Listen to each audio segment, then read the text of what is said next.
Hello, everybody, and welcome back to the Data Playbook. We have our Week 11 Sunday games to go through now, so we're going to go through those one by one. So let's get into it. Next up, we have our other NFC West divisional game with Seattle at LA going against the Rams, where the Rams are favored on the money line with a spread of 3.5 and a total line of 48.5.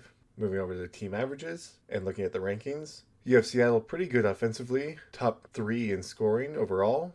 Starting with Seattle, they have a really good scoring rank at 3 and a passing rank of 7, and then a halfway decent rushing rank of 16, but then their tight end rank goes to 22. So a pretty good offense, especially in the passing game. Defensively, it's the opposite, where their passing defense is not very good, but their rushing defense is really good, and they're really bad at stopping tight ends. Even with all of that, they're pretty good at stopping their opponents from scoring. With LA, you have a really good scoring rank as well, a great passing rank, second best, and a halfway decent rushing rank, and a halfway decent tight end rank. Defensively, their allowed scoring rank of number 2 is really good. They have an average passing rank or so, and they're the top third in the league at stopping the rush.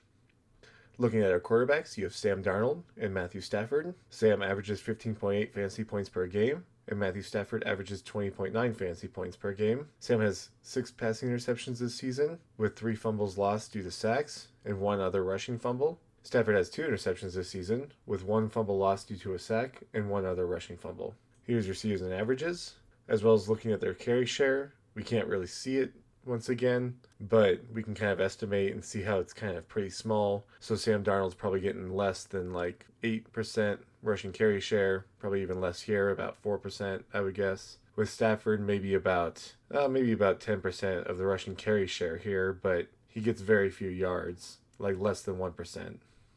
Next up, you have your running backs with Kenneth Walker and Kyren Williams. Walker averaging 10.1 fantasy points per game, and Kyren Williams averaging 16.6. The only turnovers come from Williams with 2 rushing fumbles. Otherwise, we'll look at their averages and their share, with Kenneth Walker getting 48.6% of the rushing carry share and 56.3% of the team's rushing yard share, showing that he's a little bit more productive off of all those carries than his other teammates are. But Charbonnet still gets a pretty large share, over a third of the total carries, and about a third of the rushing yards. With Williams, he gets about 61.6% of the team's carry share and 67.6% of the team's rushing yard share, with the next largest coming from Blake Corum.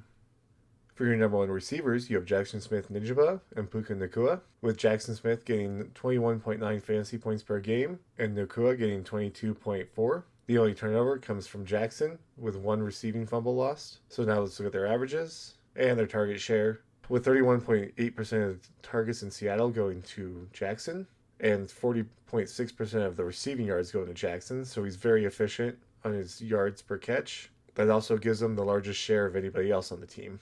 Puka Nacua gets 28% of the team's target share and 33.3% of the team's receiving yards. That also gives him the largest share of anybody else, although it's pretty close with the target share, but not so much with the receiving yard share.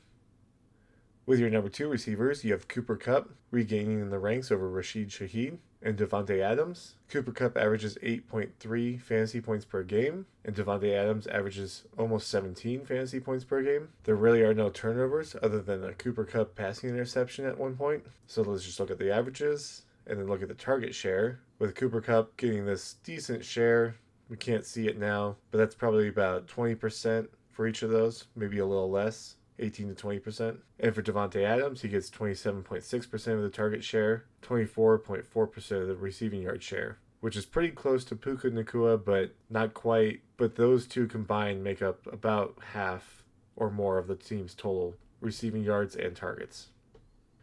And then getting into our tight ends, but before we do that, we can just see that the percentages for Cooper Kupp were 13.1% for target share, 14.3% for receiving yard share. But otherwise, for your tight ends, you have A.J. Barner and Tyler Higbee. Barner averaging 8.4 fantasy points per game, and Higbee averaging almost 6 fantasy points per game. There are no turnovers, so we'll just look at the averages. And then down here with A.J. Barner, he gets about 9.7% of the team's target share and 9.2% of the team's receiving yard share. Higbee gets about 9.9% of the team's target share and 7.2% of the team's receiving yard share. So this should be an interesting game. You do have a bit of a better passing game from LA versus a team that's worse against defending the pass. Seattle's 7 against this 19, so 2 versus 22 and 7 versus 19. So that suggests that LA has the advantage in the passing game. Otherwise, your rushing game with 16 against 9 and 18 against 3 gives Seattle slightly the edge in the rushing game. And since their scoring ranks are both pretty good, it's tough to say who could really come out on top. I think it'd be a close game. The one thing is that LA does have home field advantage, so maybe that plays into it. But we'll see how it turns out. And there's your numbers for that game. I hope that you found it useful. And if you did, leave a like and subscribe. And otherwise, comment on what else you want to see in the future. But other than that, thank you so much for watching, and I'll see you for the next matchup.